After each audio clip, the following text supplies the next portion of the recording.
हमको इस बात का खदशा है कि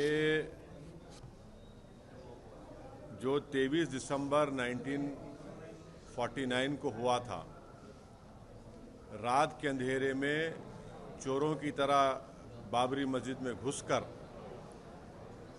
वहाँ पर मूर्तियाँ रख दी गई थी मस्जिद के अंदर, और उसके बाद से मस्जिद में नमाज बंद हो गई। यानी 22 दिसंबर की रात में इशा की नमाज हुई और 23 दिसंबर से नमाज बंद हो गई।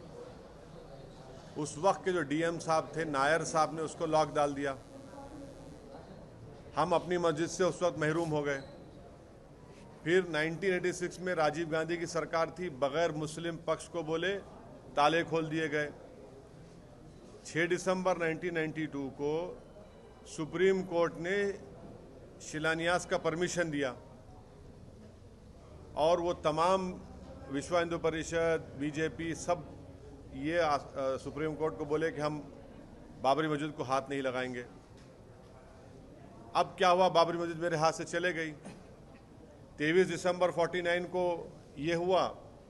फिर 86 में राजीव गांधी की सरकार थी, बगैर मुसलमानों को बताए ताले खोल दिए। और उस वक्त 86 में, मैं पहले ही बोल चुका हूँ, बोल रहा हूँ, उस वक्त टाइपराइटर नहीं था। 20 मिनट की सुनवाई में 25 पेज का ऑर्डर दे दिया वो। और बाद में जज साहब अपनी किताब में लिखते हैं कि मैंने ऑर्डर इसलिए दिया क्योंकि जब मैं कोर्ट में बैठा था तो मैंने एक बंदर को देखा, और बंदर को देखने के बाद मुझे ये मालूम हुआ कि कुदरत मुझे कुछ कह रही है। फिर 6 दिसंबर को ये हो गया। सुप्रीम कोर्ट ने ही परमिशन दिया था। इन तमाम लोगों ने कहा कि वहाँ कुछ नहीं करेंगे। अब हमको खदशा ये है कि अब जब एएसआई की रिपोर्ट आएगी तो बीजेपी आरएसएस एक नैरेटिव सेट करेगी। इलाहाबाद हाईकोर्ट का ऑर्डर आने से पहले उत्तर प्रदेश के चीफ मिनिस्टर ने ये बात कही थी कि बिल्डिंग पुकार कर बयान दे दिया। वो नैरेटिव सेट कर रहे थे। अब जैसा एएसआई का रिपोर्ट आएगी, नैरेटिव सेट किया जाएगा पूरे देश में।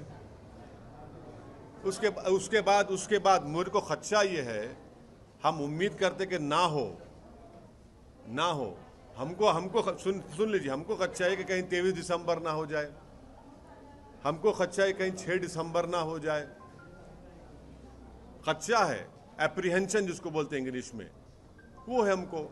और हम नहीं चाहते कि ऐसे कई बाबरी मस्जिद के इश्यूज खुल जाएं। और आखिर में आपको याद दिला रहा हूँ पर्सनली, आप थे, हमारे दोस्त थे, और आप भी थे। जब बाबरी मस्जिद का फैसला आया था, मैंने कहा था कि ये सब खुलेंगे, ये सब मसले बढ़ेंगे।